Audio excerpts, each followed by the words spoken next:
విమాన ప్రయాణికులకు ఎయిర్లైన్ సంస్థలు షాక్ ఇస్తున్నాయి. గన్నవరం నుంచి విదేశాలకు వెళ్లే సర్వీసుల్ని అకస్మాత్తుగా రద్దు చేస్తున్నాయి. దాంతో టికెట్ బుక్ చేసుకున్న జనం ఇబ్బందులు పడుతున్నారు.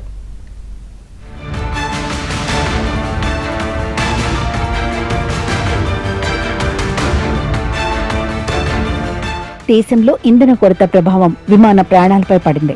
ఇదే సమయంలో పాకిస్తాన్ గగనతలం మూసివేయడంతో భారత్ నుంచి మిడిల్ ఈస్ట్ దేశాలకు వెళ్లే విమానాలు సుదీర్ఘ మార్గాల్లో ప్రయాణించాల్సి వస్తోంది. దీంతో విమానాల ఇంధన వినియోగం పెరగడమే కాకుండా సిబ్బంది జీతాలు, మెయింటెనెన్స్ వ్యయాలు గణనీయంగా పెరిగాయి. ఈ పరిస్థితులతో కొన్ని అంతర్జాతీయ మార్గాల్లో లాభాలు తగ్గాయని విమాన సంస్థలు తెలిపాయి. జూన్ నుంచి 3 నెలల పాటు కొన్ని రూట్లలో తాత్కాలికంగా ప్రయాణాలు నిలిపివేయాలని నిర్ణయించాయి.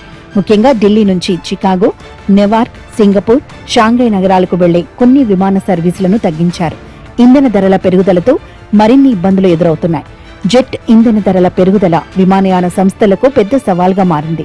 గన్నవరం, విశాఖపట్నం, హైదరాబాద్, చెన్నై నుంచి విదేశాలకు వెళ్లే విమానాలను ప్రయాణానికి 4-5 రోజుల ముందే రద్దు చేస్తుండటంతో ప్రయాణికులు ఇబ్బందులు పడుతున్నారు. ముందస్తు బుకింగ్ చేసిన వారికి క్యాన్సిలేషన్ మెసేజ్లతో పాటు డబ్బులు రీఫండ్ చేస్తున్నారు. 70,000 వన్ వే టికెట్ ఇప్పుడు 2 లక్షల వరకు పెరగడంతో కొత్త బుకింగ్లు సాధ్యం కావడం లేదని అంటున్నారు.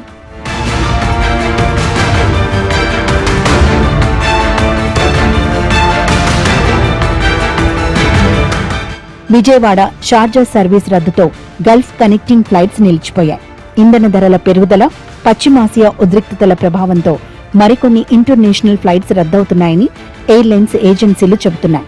ముందస్తు బుకింగ్ చేసినా భరోసా లేకపోవడంతో చాలా మంది వేసవి సెలవుల ప్లాన్లు రద్దు చేసుకుంటున్నారు.